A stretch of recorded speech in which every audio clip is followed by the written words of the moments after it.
How do you conquer trauma in your life as a man? We've all gone through traumatic experiences in our lives, some a lot more severely than others. And men that are in law enforcement and who are firefighters have to go through traumatic experiences almost every single day, and then still be expected to go home and be a good dad and be a good husband. What's going on, fellas? I want to welcome you to Alpha Dad Consulting. I am your host, G. Vidal, and on this show, we focus on helping dads create the family life they want. In today's episode, I invited my friend Darren Janzen on the show and got to interview him. Darren, along with his wife, run a business called Breathe 911, where they work with first responders and help them get past the traumatic experiences that they encounter in those jobs, while still being able to show up how they need to for their families. Darren was a cop for 5 years and he was a firefighter for 10 years and experienced so many things that caused him to suffer PTSD. He was able to conquer that in his life through not only God's help, but through specific breathing techniques and cold plunging.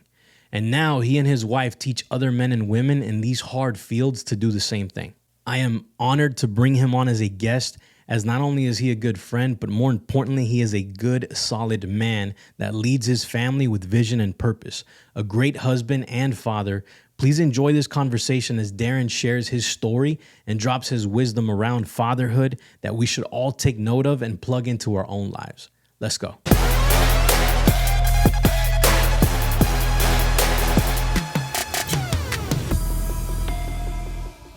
All right, man. So let's go ahead and get started here. So get after it. Yeah, let's get after it.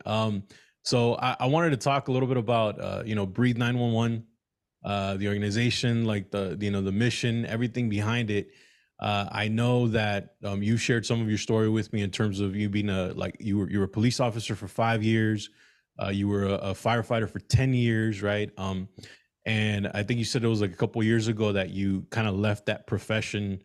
Took your family out on an adventure. I think that's when we went to the States. You did the whole trip thing. Is that correct? Right. That's right. Yeah. You got it. So, just kind of want to hear a little bit about that story and just how the overall mission or like that moment of clarity where you're like, yo, this is what I want to do. I want to help first responders and all that. So I'd just love to hear that story. Yeah. So I was a cop. So I'm from London, Ontario, which we're about 2 hours for US audience. We're about 2 hours northeast of Detroit. Gotcha. And yeah, so I was a cop for 5 years. I got hired real young. I was 21, which is insane, right? So like a 21-year-old, like going to these domestic assault calls, and you're telling like 60-year-olds like what to do. Like it's this really strange, and like taking them to jail, right? Like taking away the freedom of like your grandparents, right? You're like, what is like this is strange. Yeah. And so I didn't like it from the moment I started, and I literally got hired with the police department. I have my high school education. I went to school to be a firefighter, but it's really hard to get hired. So my mom was like, "Why don't you try and apply to be a cop?" I was like, "All right, let's do it." And I applied, and I got hired in like 4 months, like really fast. I was like, "All right, I guess I'm a cop now." And so I did that for 5 years. Never really liked it. It's a hard job. I tell people now, I'm like, you could not pay me enough to ever do that. It just I wasn't built for it. And that's fine. I came to grips with that pretty quick, and I started to try and get on a fire department. So through a lot of hard work, a lot of training, a lot of courses, I ended up getting hired 5 years later on fire department, same city. And I did that for 10 years. And looking back, I say like there are people everyone's built different, but I'm like, to have repeated trauma events over and over is like, we're not really built for that. We're not, as humans, we're not really built unless like, I think there's some people who are super capable. After 15 years in emergency service, I was like, I've had enough. Like I've done what I came here to do, did everything I wanted to do, accomplished everything I wanted to do. And I've had enough. So I was able to, we're blessed financially in a position to take some time off. So I was able to get a 2-year leave of absence from work. And we sold and this was during COVID. Canada's restrictions were crazy, lockdowns, all those things. And we're like, let's head south. It's more free there. So we sold everything we owned, bought a motorhome, and hit the States. And we toured the States for about 4 months. And then we landed in Tennessee and started a business down in Tennessee Gotcha. and started a visa application, immigration process that we're still going through. We're up in Canada trying to get back down to Tennessee right now. Okay. And through all that, about 8 months after I left, I was like, yeah, I'm good. Don't need to go back. So I officially resigned, quit in November of 2021, I think. Anyways, and 2021. And then it was like, now what am I going to do? So I have a history in like construction, and I've started a whole bunch of like not big businesses, but kind of that entrepreneurial spirit, right? Yeah. And so through that, I found some online people. It's like, yeah, we love to travel. We love to, and it's like, how can I make a living online? How can I help people? What am I gifted at? What am I gifted to, how am I gifted to serve other people? What are people looking for? So that's been like a year, probably March of last year. I started with, we both fans of Graham Cochran, right? Yeah. His online. But so I started down, listening to his stuff and figuring out what I wanted to do. And that is like, so I really did nothing for like the first 6 months other than think about ideas and like, oh, I could do this, I could do that. And it's kind of around this, like I found, I'll get to it in a minute, but I found like how I was helped through some of the traumatic events that I've seen, experienced, been part of through breathwork and cold exposure and doing hard mental things. That's how I found, how I can live a functional, really high quality life. Yeah. Having experienced those things. So, but it wasn't until I started taking action and just like doing things and posting things and getting involved with people. And like, so it's kind of grown from like, oh, this is my idea, it's going to be kind of this, to like, it's continually morphing into what it is. And what was it? Aaron Alejandrino. He was one of the speakers on Apogee, something that G and I are both a part of, but he was like, the three things are like, so this was just even recently. It's like the three things were, what pain have you experienced that you like? I think it was pain, purpose, and pleasure or fun or something. It's like, where have you experienced growth from pain? Like what you're most gifted to help the person you once were, right? So what's that piece? What's the purpose piece? Like, what do you love? What are you passionate about? Passion or purpose, and then play. Like what's fun and what's playful. And for me, like fun and playful doesn't have to be like a party. It can, like for me, suffering in the pursuit of greatness is fun. I find fun in that pain cave, right? So it's like, it's kind of these things, and that's kind of what's, so right now Breathe 911 is literally just me and my wife, and we're just trying things. So we are developing a course program. We do workshops every week for first responders where we do some breathing exercises, which sounds like, I used to think like that yoga granola hippie, like, hey, let's go breathe in the forest and touch the trees. It's like, no, it's like functional, really practical, research backed. Like you can do some really simple, short breathing exercises to like really alter your physical state, which can also alter your mind, right? So there's that piece. And then we do cold exposure, which is, getting in cold water.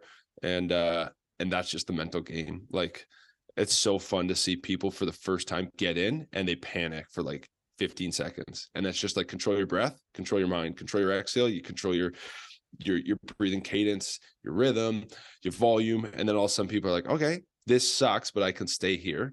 And they leave having conquered something hard. So like, I was all about online business. Like, how can I not work and have people pay me for my courses, right? Like that's how I was like, yeah, let's do that. Let's make millions. And now it's transitioning to like, people want community. People want to be a part of something. It's like the in-person stuff is like, it's game changing. It's life altering for me. It's being a part of a community of people who want to be a part of something. I'm like, yeah, why would I ever not want to show up in person with people? Like, COVID took that away from us for so long. It's like, why?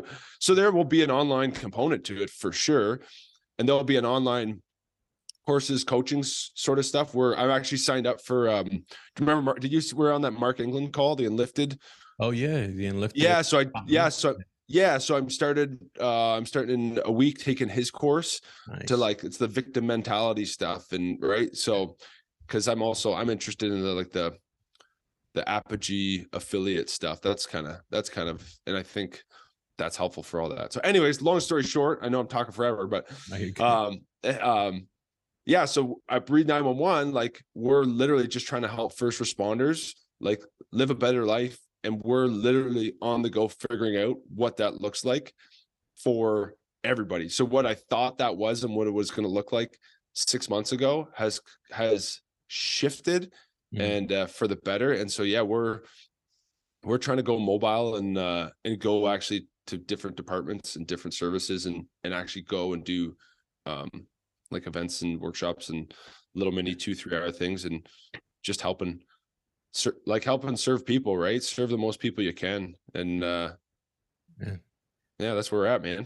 That's awesome, dude. And it's been fun actually watching like you've been doing, because you call them community cold plunges, right? Like there's a because you've mentioned it, and I heard this on your podcast with Matt. I don't remember his last name. Chenard. Matt Chenard. Yeah. When you were talking about how, the community aspect, how you go in and he does a cold plunge like every day, right? Just by himself. Yeah. And it's hard. Of course, it's hard no matter when you do it, but when you do it with other people and you're in a community environment, there's something to be said about the energy that you feel when somebody else is pumping you up, like, hey dude, like you got this, you can do it, or you coaching them through it. You know what I mean? Like it's a different dynamic, I think, that really helps somebody just push through that hard moment. Right. So it's also people helping other people who are experiencing helping each other. Right. So like we've had a guy, Bob, who I worked with him for years, and he's been to almost every event we've had. He loves it. But now when he gets in the cold, I got 2 plunges, so they get in side by side. So now when he gets in, he usually gets in with someone who hasn't been there. And then I'm out there with them, and I don't really have to talk much because Bob's like, they're like panicking, and Bob's like, you got this. Just exactly what I took Bob through, he's taken someone else through, right? Like awesome. Within a few weeks, he's like, so as I think it's so cool to see people who've come through a spot and had success and had a victory, and they're like, I can help other people do that. I don't like, that's what I say. Like, I got a high school education. Like, I've taken lots of courses and training, and like I'm continually learning, but literally on my resume, it's like I've done high school, right? And it's like, you don't need. I said to my wife, it's interesting because I do have lots of training and courses that are formal, but they're like Wim Hof, who's a dude from Poland who's literally just like, he discovered his own thing and he created a course. And he's like, yeah, buy my course. He doesn't have the education either, right? It's like the people who are passionate, who've actually done the work to educate themselves, maybe not by any standard, but like you can really impact and affect people for the better by just giving the knowledge that you have. And you don't have to have some special stamp from a university to say like, I have something that I think is helpful. And if it's not, that doesn't matter to me. But you don't have to show up being like, yeah, I'm a psychiatrist who can, because I think that's the whole thing. Like, you're most gifted to serve the person you once were, right? So that psychiatrist who's never been in a fire, who's never done, maybe not, but probably never been in a fire, probably hasn't done as much CPR as me, probably hasn't, experienced the trauma of like violence and seeing violence. And that person is not, they're clinically gifted to help people, but they haven't experienced that thing. So they don't know what that was like. So it's just like, I think it's a lot of like veterans, right? That's why veterans want to help other veterans when they've had success. Cause it's like, I know that you can go see all the doctors you want, but they haven't experienced it. So they don't know where you're actually coming from. I do. Yep. No, that's very true. And it's funny because they're like the people that certify these clinical psychiatrists, psychologists, like they haven't done it. You know what I mean? Like, so it's like this chain of, you need to get this certification. You need to meet this state ordained standard, right? For what it is to be able to help people through trauma. But you've never really had that traumatic experience. Cause I mean, we've all had trauma to some extent, in our childhood and this and that, but it's different, right? Like you have like sexual abuse trauma, you have, physical abuse trauma, you have first responder trauma. Like there's specifics, to these things. vets are going to have very different trauma than like a cop, that's walking a beat every day. Right.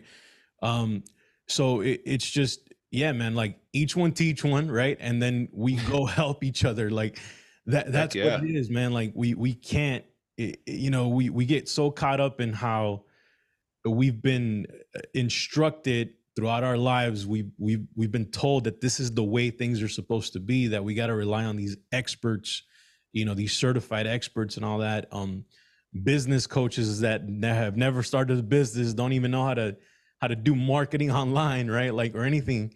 And they're over there trying to give out MBAs to people or teach people, or give people business administration degrees, right? Like, it's just crazy, man. Like we have it backwards, really, when it Well, comes yeah. to it. So Yeah. And it's like, I think kind of what Matt says, Matt Boudreau, and he's like it's this permission based, I don't know, yeah, just call it permission based, whatever. Like we yeah. need permission from a higher authority. Like a higher authority Mhm. has to give us permission to do the thing we want to do. It's like, no, like we live in this age where we have this computer, a mic, and the internet, and we can literally do whatever we want. It can be used for good. You can be a bit of a charlatan, or you can actually, back up what you're saying and continue to learn and continue to learn in your own way, in your own process, and provide extreme value to people Yep. without having to go to some school for 4, 6, 8 years to say like you're now qualified to do the thing that we taught you to do. It's like, nah.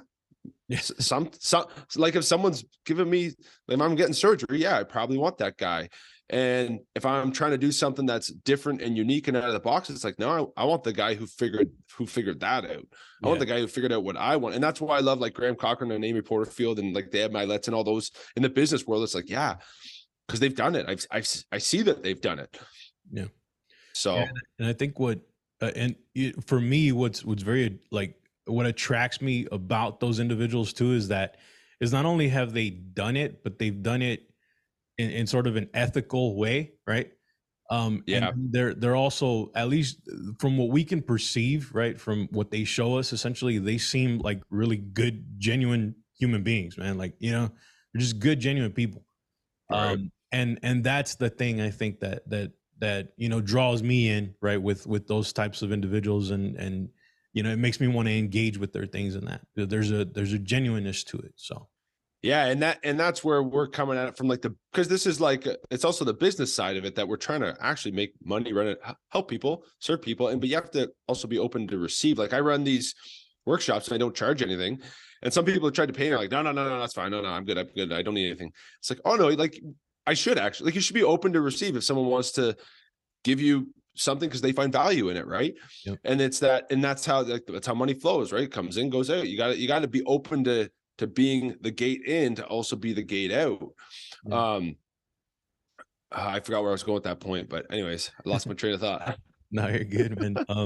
No, and I think there's something to be said about the like paying for the service, right? Because I know that when I think like Russell Brunson and then some of these other guys, they'll say like, when you pay attention, right? Like when you actually exchange what you value, technically your resource, your money, for a service of this sort, that is helping you, you tend to be more involved. You tend to be, everybody gets that free T-shirt, right, at a concert, but you don't really wear it, but that jersey or whatever you spent like $200-$300 on, like you're probably gonna like, hey, let's take care of that. It's a good shirt and this and that. So, it just Yeah. goes into even in that, right? So, when you pay for a coaching program, or in your case, like these workshops at the Cold Plunge, like, yeah, man, I think it's just like a mental thing as a business owner, because since you're in a field where you're serving people and you're doing it for their benefit, like you're genuinely like,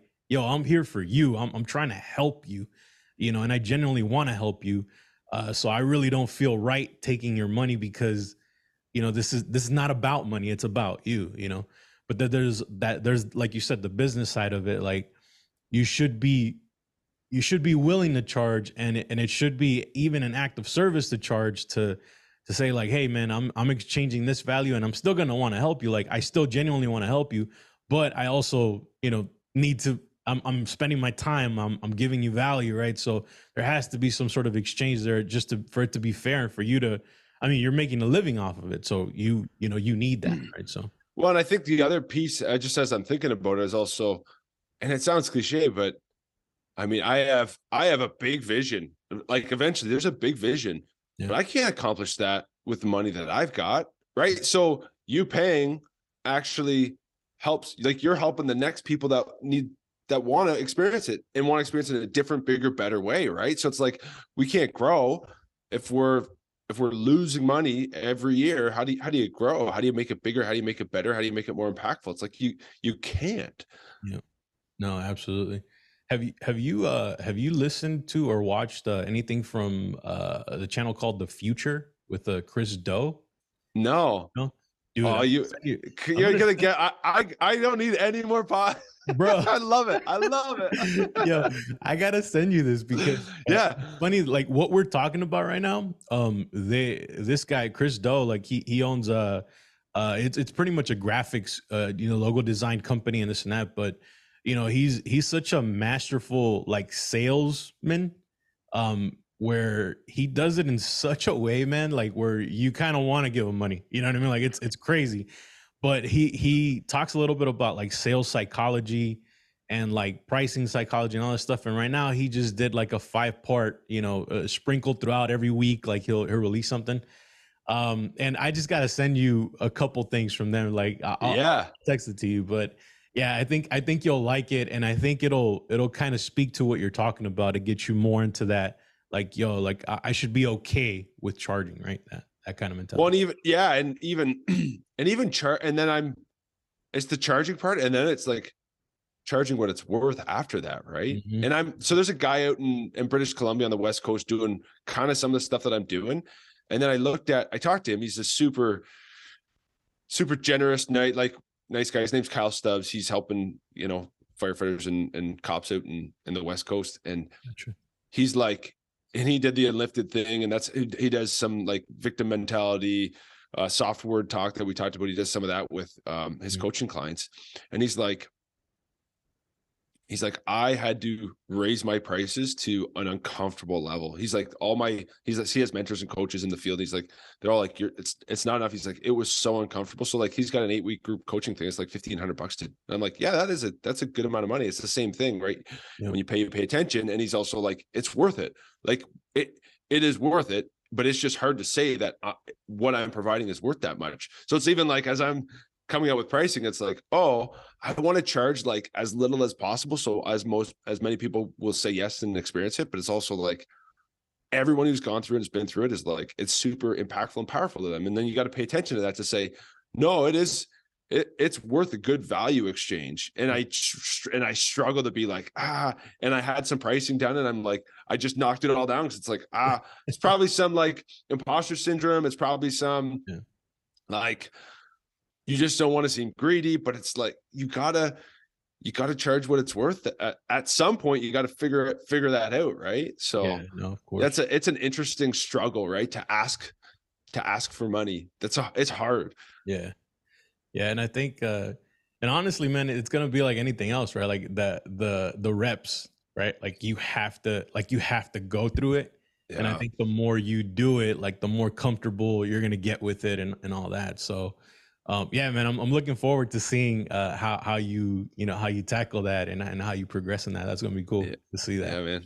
Thanks. Um, cool, man. I want to switch gears a little bit, to go from like the business side, but I want to talk a little bit about fatherhood, right? Like, because that's kind of the whole thing about this podcast. We talk about how you as a dad essentially have the ability to create the family life experience that you want, right? Like I talk about how we always have you get married, you have this vision of like this is what our life is going to look like, right? Like me, it's going to be just like picket white fences and like the big house, the car, right? Like you're gonna be making so much money and this and that, and you're gonna have like the strongest relationship with your wife. Your kids are gonna be perfect, and it's like this vision that you have, right?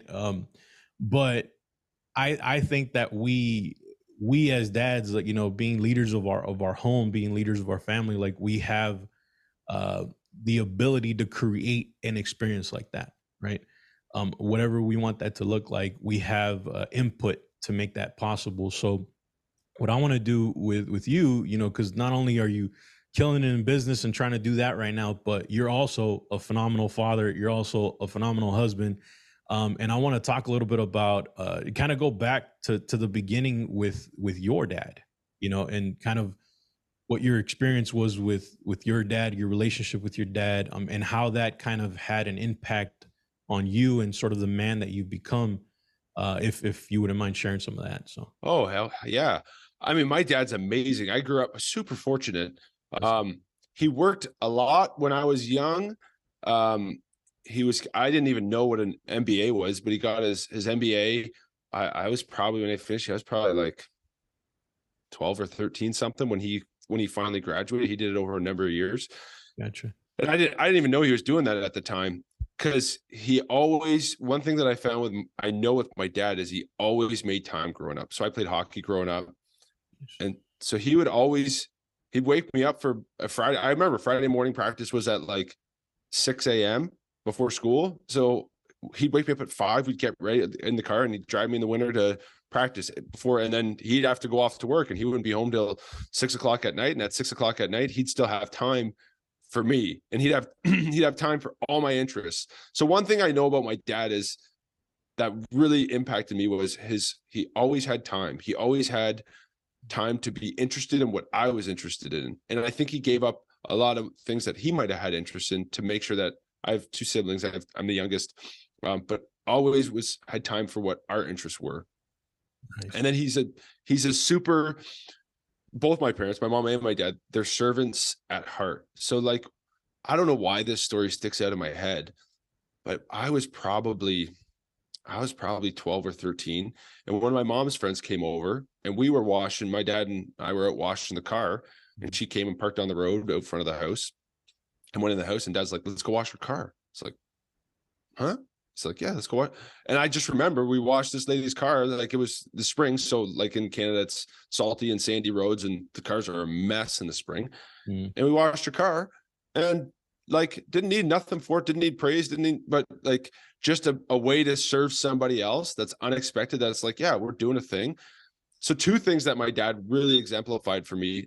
Like my dad is, I'm not perfect. I know as I get older, I'm like, oh yeah, that like I see airs of my dad where I'm like, because I thought he was Superman, right? And he Yeah. is to me, but I also see what, like, everyone has weaknesses, right? So I'm able to see in hindsight, but I know like the 2 biggest impacts were he always had time for me and he always served, right? He was never the dad that when there were dishes in the sink that he didn't wash them, right? Like he was always gonna do the work. And so I like built this, and that came from my grandpa too, his dad, like this strong work ethic, maybe to a fault sometimes that we try and do too much for too many people all the time. And that's how kind of I'm wired through that. But yeah, he always had time for me. And he was always about service. And I think time is the biggest currency for kids, right? For our kids, Oh, yeah. time and attention, like these things, like I wish I could throw it out the window. I don't have the guts to. I wish I could just throw it out the window and smash it, because how many times do I find myself like scrolling nothing? Yeah. While my kids are like, Dad, like, look at this drawing. It's like, yeah. And it's like, oh man, what a fail. Yeah, Like man. we fail all the time, but like I recognize it, and we're like, I'm continually working on that, like time and attention. It's like, what are you interested in? I have 3 girls. I'm like, we're interested in like Legos, dolls, and horses. It's like, I guess those are my things now, right? Like I have my other interests. I'm doing my other thing, but it's like my daughter loves horses. Yeah. We went to the like horse tack store the other day, and we spent 40 minutes in the horse aisle. I was sitting on the feed and she was just looking at saddles and saddle pads and ropes and halter, like all the things that she loves. And I'm learning it. But it's like, yeah, of course we'll go hang out, do the thing you want to do. Like I want to go to Home Depot. She wants to go to the horse store. We're going to the horse store. That's great. Yeah. Yeah. No, that's awesome, man. Yeah. But yeah, as far as my dad goes, it's like, man, time, attention, and the exemplifying service, right? Service of others. Yeah, that just how like that's a powerful thing, man. Like just, act of service without expecting anything in return. And that's stuck with you. That, I mean, that's mission accomplished for dad right there, to instill Right. that in you and plant that seed in you. So that's Right. cool. That's like 25 years ago, right? Yeah, I remember that. crazy. It was Yeah. like 25 years ago of all the things. Yeah. Yeah. But I mean, and it ties into what you're saying, like with time and attention, right? Like he gave you, like he was spending time with you, and then, he focused your attention on this act of service right here. Right. Yeah. That's And pretty also teaching young men like we like doing work is important, like accomplishing something. cool. Like that's why I do struggle with the online stuff, like back in that direction. But it's really hard for me to do online business stuff because I'm typing at it. Like, I don't feel like I'm accomplishing anything. I see there's a Mhm. website down, but men like men need to teach their boys to work with their hands to Yeah.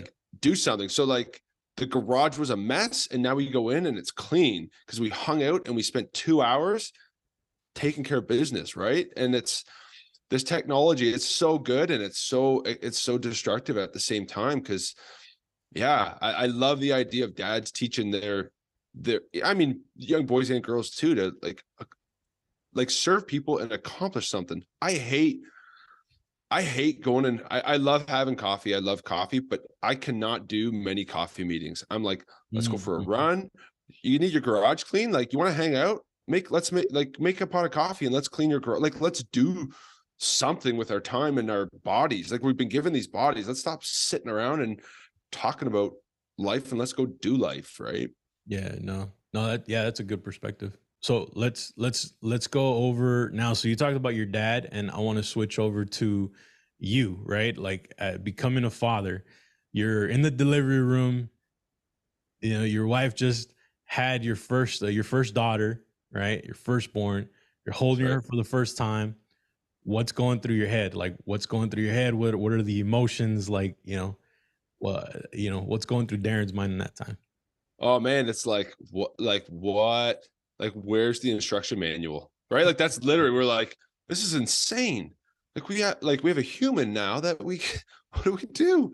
Right? And it was like, I don't really I don't experience a lot of fear and anxiety as far as thinking about the future and what's gonna happen. Mhm.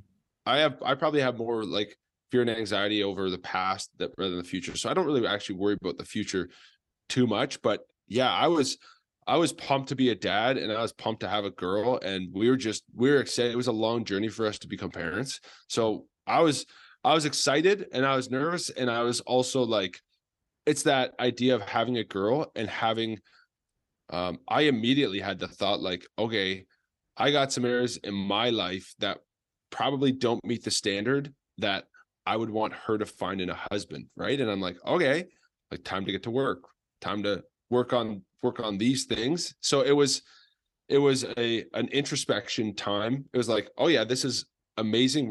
And we cherished all of it. And it was also like a bit of introspection that I'm not the dad, I'm not the human, I'm not the man that I want to be, and I want her to be proud of, right? So Yeah.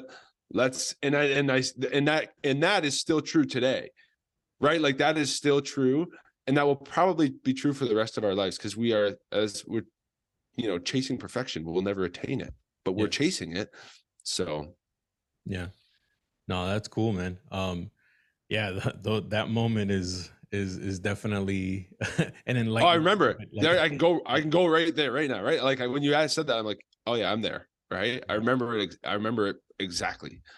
yeah, and it's crazy that there can be dads that will go through that moment and think exactly like you are, like, okay, cool, like I have this beautiful child that I have to take care of now, and I have to change things about me because I'm not the man that this child needs right now, right? Like, I need to become better, and I'm gonna work towards that and this and that.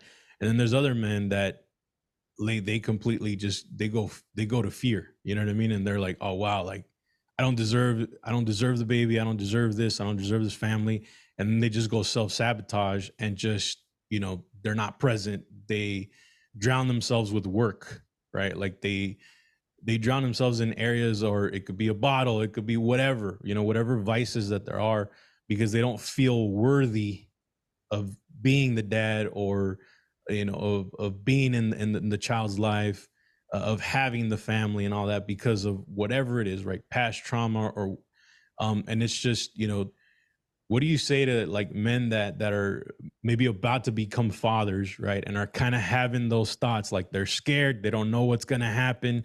But there's also this voice in the back of their head, like, maybe I should bounce, maybe I should run, because they're going to be better off without me. Right. Like, what would you say to that type of individual? That's a great question. Gee, I think I would say, because I'm not the one that, I don't feel like I have like great advice to give. And I think it would be find a group of men that maybe you're trying to be like Apogee or something. Like, find a group of men that you can be like, okay, like, because we can all look on Instagram and be like, everyone's better, everyone's got them together. Like, we can go to social media, we can go to all these things and feel terrible about ourselves and our capabilities. Mhm. And something that I found, like recently, just being since January, being a part of Apogee, it's like there's these powerhouses that are like, yeah, I struggle here. This is hard. Like, some people, it's the diet. Some people, it's the fitness level. Some people, it's the reading. Some people, it's the, intimacy, like emotional intimacy and connection with your wife, your kids. And it's all these areas. It's like, because I guarantee you, every guy that's going to listen to this has an area of strength that they kill it in. They might not know it, see it. It might be a superpower that they're not even aware of. Yeah. But everyone is so much more capable and qualified than other people in an area of their life. And all you have to do is figure out how to transfer those skills into the other areas. And it's discipline, and it's like getting 1% better every day.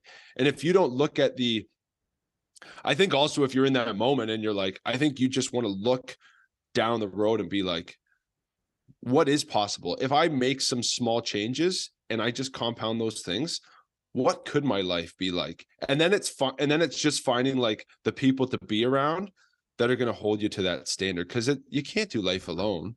I mean, you can't grow and become like a killer dad all on your own. Few men probably can, but everyone's going to rely on a network that's like, yeah, it's hard. Like, being a dad is hard. Giving up some of your identity to have your kids be the best version of themselves. Like, that's the goal. I'm not trying to raise kids. I'm trying to raise competent, capable adults, right? That's the goal. The goal isn't to have my kid like me right now when I have to take away their bubble gum because they're not, like, whatever the thing is, right? It's like, that was literally yesterday. It's like, you can't have gum anymore. It's just, we're done, right? It's like, you're mad. Yeah, I know you're mad. That's fine. Like, we're trying to raise humans that are going to be competent and capable in society. Yeah. So yeah, it's literally finding the men that can be with you for the long haul, and that will change over time too, right? Like, this Apogee group, like, I guarantee you, me and Yuji will be friends for life, but there are men in there that I will probably never talk to. I don't know how long I will be involved with that program necessarily, or these friends, but in different seasons, it's like, okay, now my kids are like, my daughter's entering like becoming a teenager this year, right? It's like, okay, now we got to make sure we have people in our lives that have recently maybe gone through this stage, that when we have questions, when we're wondering, that we can rely on and go to, right? Yeah. It's a community, right? That's what everyone's just starving for community. And I think if men and dads can plug themselves in, can humble themselves, can say, I need help, to find someone. And like, I don't know, shameless plug for Apogee. Like, if you're looking for something, go to Apogee. Like, Apogee, what is it? Apogee Strong for Dads or whatever. It's, yeah, like, it's like, go there. Yeah. Start there, right? Pay money because it's important to you. Yeah. Yeah, no, absolutely. Right. It's like paying for friends, right? Like, I paid to be your friend. I'm okay with that. Yeah, I'm good with the payoff, man. That was great. Like, it was a great investment. Yeah. Yeah. No, man, that's right on. Like, that's definitely right on. And I think with those with dads, like one of the things that you said is like humble yourself, right? And I think that's kind of the key with a lot of dads, a lot of men just in our society nowadays, like the idea of seeking out for help, especially like with the dad role, right? Or the husband role, or even just the man role, like being a man, right? Like being physical or whatever it is. We have this ego, bro, that pounds us down, that's saying like, nah, I don't need to go ask for help because I can just figure it out. Like I'm gonna just figure it out on my own, And a lot of us play that game. I was playing that game. You know what I mean? And I almost lost my wife. I wouldn't, bro. I wouldn't even have my kids right now had I continued playing that game. You know, and it wasn't Right. until that switch happened that I'm like, no, I actually need help. Like, and I shouldn't be ashamed to ask for it. And now that I've gotten it, I'm like, now I have the ability to go help other people, at least in this area of life, right? While still getting help in this other area of life, because I'm always going to need it. Like that ego is like, I've beaten it down to like, all right, no, I have to get help in these areas. Just like you were saying with you and your wife, now that you're having a teenager, you're going to seek out people that have been through that effectively, right? Like they've been through that stage and they have results to show like, hey, my teenager has, like, they're pretty well put together, like they're not going crazy. There's no, there's no craziness going on, especially with a young lady, right? Like the things that young ladies have to face nowadays, man, like it's crazy. It's crazy. And what I love what you're doing with Alpha is so one of the reasons I'm interested in like an Apogee affiliate or something is because I have 3 girls. I'm like, I don't like the young men that I see. Yeah. Like I'm being blunt and honest. It's like we have a bunch of great young men, that families that were, yes, great young men.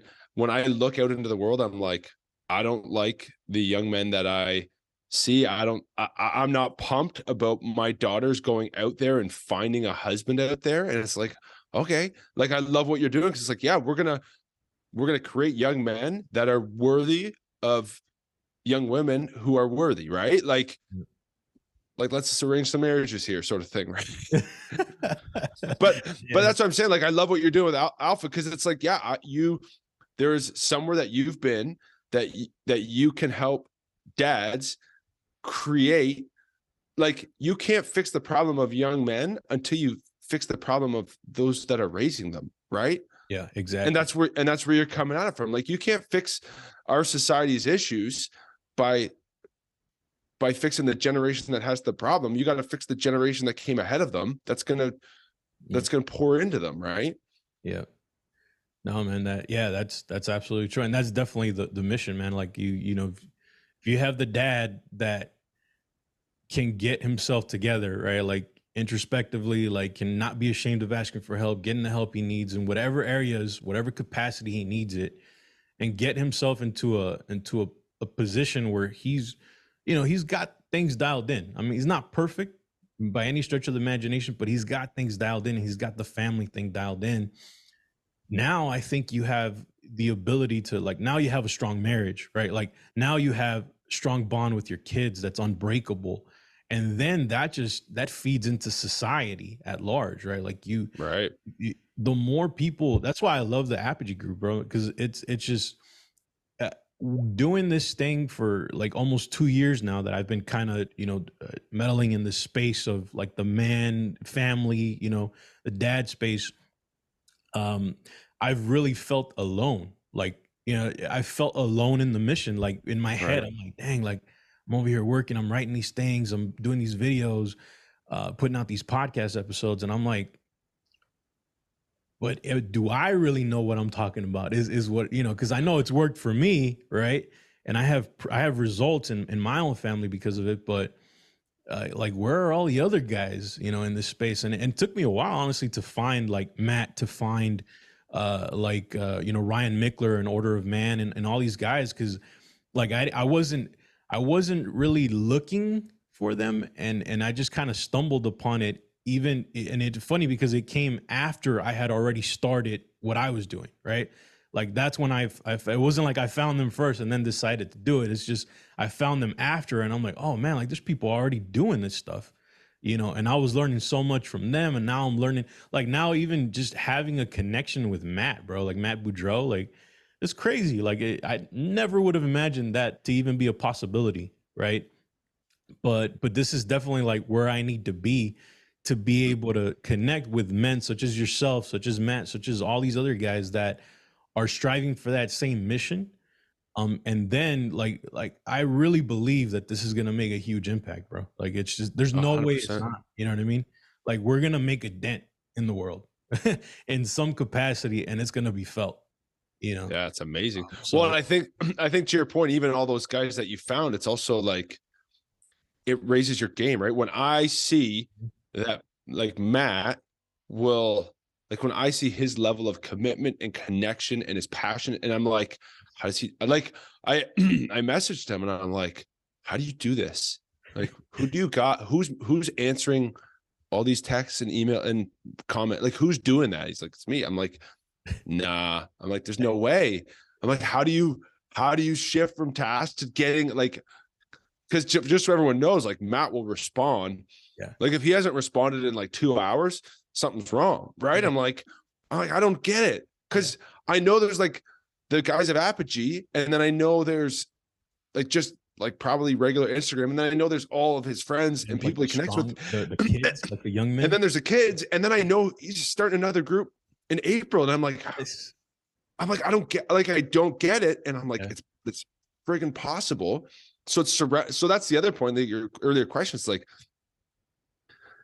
when you surround yourself with a group of high achieving individuals who are like, so there's like people that are probably all along that spectrum, but when you're involved with a group that you see a couple of guys that are like operating like not here but like way up here, you're like, okay, I got some things to figure out, yeah, but I know I can do that. I just got to get 1% better every day, right? And that's the dad thing. It's like, if you're not sure, it's like, man, go check out Alpha, go check out Apogee, go check out Ryan Mickler, go check out these things that are going to make you, yeah, but get involved with people. Like if you just try and be by yourself, man, you're going to want to give up. yeah, absolutely. And that's going to be normal. Like you're not unique. You're not special. Like this is hard. I don't want to do this. I'm tired of not getting my own way. It's like, yeah, until you flip the script and be like, oh no, this is like a gift.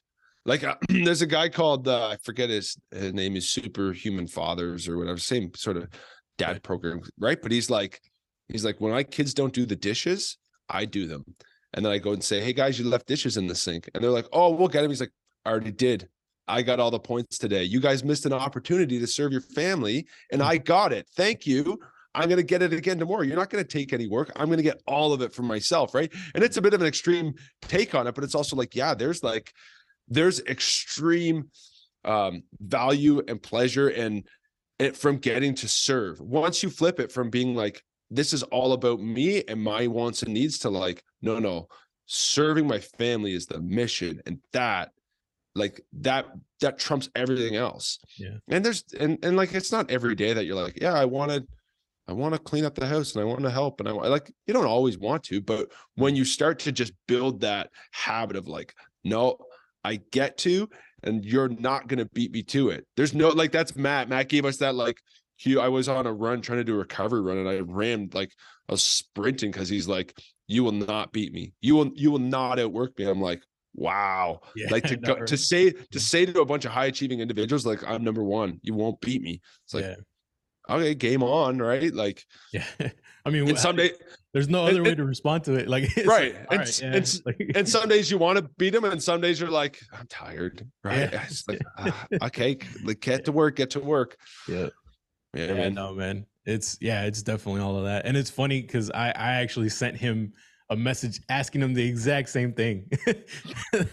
That's what's funny. I was like, dude, how do you do this? Like, how are you everywhere? And like, you're doing all these podcasts, you're answering us, giving us time. sending us like video or audio messages, you know, to respond and all this and that. And he's just like, yeah, he's just very tactful with his time. I mean, he just has it dialed in. So And I think what a lot of men lack is a super clear mission. Like he is not trying to figure out, like he's in his lane, yeah, and anything outside of, I think that would be my perspective. He's in his lane, and anything outside of his lane, he's like, nah, it's not my mission. Right. I'm not trying to figure out, like, I'm not doing a project on how to, build a kitchen. I'm not trying to figure out electric car. Like you go down those YouTube rabbit holes where you're like, oh, that's interesting. It's like 2 hours later, like, I started somewhere completely different and now I'm at this. I'm like, what did I do? yeah, Right. And it's like, okay, super clear mission. And like, for anyone who's listening, it's like he's got his essential 11 habits that he does every day. And he's got the time blocks where he's doing this and this and this every day. So he knows exactly what he's doing and he knows what he's got to fit in. And his mission is super clear.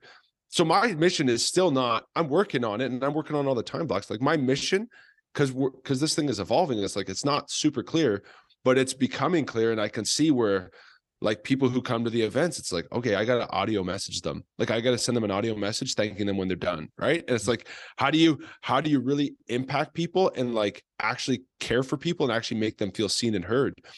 It's like, oh yeah, these are like ninjas who've discovered these secrets that are not secrets that you can just steal. You just steal it and do it yourself and your life will be better. Right. your life will be better as a byproduct of it. That's true. Yeah.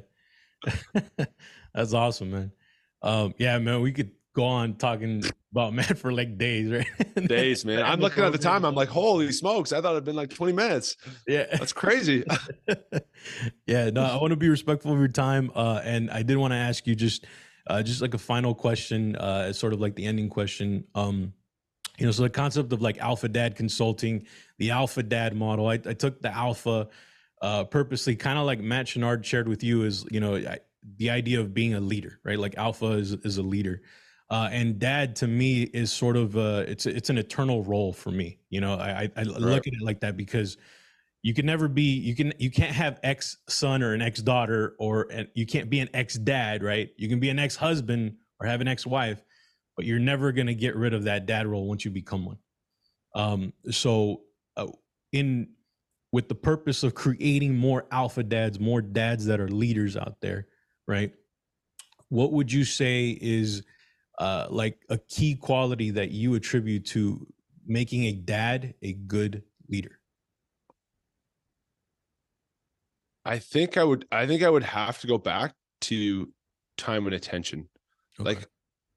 Like to be a good leader of your home and your family, it's knowing your kids, knowing your wife, and giving them undivided time and attention is the key to actually leading them, because then they feel seen and heard. Like what do all your kids want is, they want, like up here in the snow, my kids want to have a snowball fight. They want me to go play.